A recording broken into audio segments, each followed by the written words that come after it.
I think the vast majority of Gibraltarians feel very safe. And that's why, when you say we're taking down the frontier fence, there's a feeling that this could create less security. And that's why I'm saying, look, I would never have agreed to the removal of physical barriers between us and Spain if I thought that it was going to give rise to any insecurity. That's why we're going to have a new police substation in that area. That's why we're going to have facial recognition and other technology that's going to make us not just as safe, that is not enough, even safer in the future. And technology can help us to do that. If you look at the data coming out of the United Kingdom and how the Met Police are using facial recognition and the number of people who are scanned, the number of people who are identified as being people who are wanted by police so that they're taken out of circulation with the use of technology. I mean, it would take maybe 20, 30 police officers to be scanning faces to identify what a camera can do on its own, and then allow officers to pursue that person and just confirm that they're the person who is wanted, and if they're wanted, we've got them at last.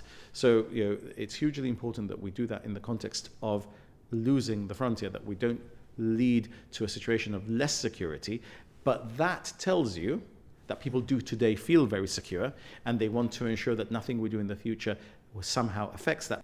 You address the issue of the frontier coming down, which is obviously of concern to many, including those who are backing what we know about the treaty. You know everything about the treaty, I must say.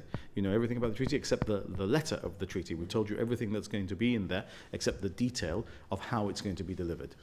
People still have concerns. I mean, we are next to the Campo de Gibraltar. Alaska has just renewed that Plan de Seguridad Especial for the Campo de Gibraltar for another edition, which is being applauded, but it's also attracted criticism because the need to renew it after so many years means the problem still exists.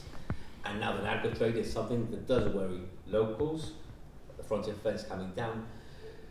It will take security and safety to another level in terms of government managing it, because perhaps closer liaison with the Spanish government, Spanish law enforcement. Where are we with that?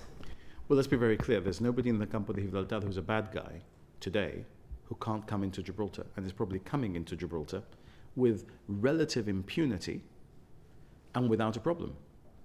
So people who are the bad guys in the trade that you have described that exists in the Campo de Gibraltar are able to come into Gibraltar today simply by flashing their identity card.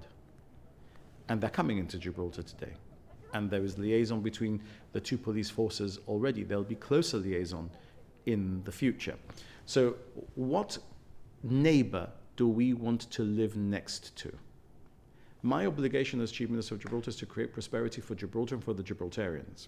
I think we've done that. Successive governments of Gibraltar, this is not something that GSLP has done and with the Liberals, and that the GSD didn't do, or that the first GSLP administration didn't do, or the AACR didn't do. This is the post-war struggle of Gibraltar, where you arrive back from the evacuation with literally the clothes on our back and almost nothing, with a moneyed few who were then the advisors to the governor who had a little more, right? And you then transition into an economy and a public finances where the vast majority are well off, okay? That's what we must all do when we are incumbents as Chief Ministers of Gibraltar. But now we have an opportunity to use the new treaty arrangements to create more prosperity for Gibraltar, and in a way that also creates prosperity for those around us. Would you rather, it's a rhetorical question, would you rather, I say to you and your viewers, live alongside a Campo de Gibraltar that is as prosperous as Gibraltar, or would you rather live next to a Campo de Gibraltar that is not in penury, but almost in penury? The answer, the logical answer, the right answer, the good answer for our children and our future generations is that the better the Campo de Gibraltar is doing, the better for us.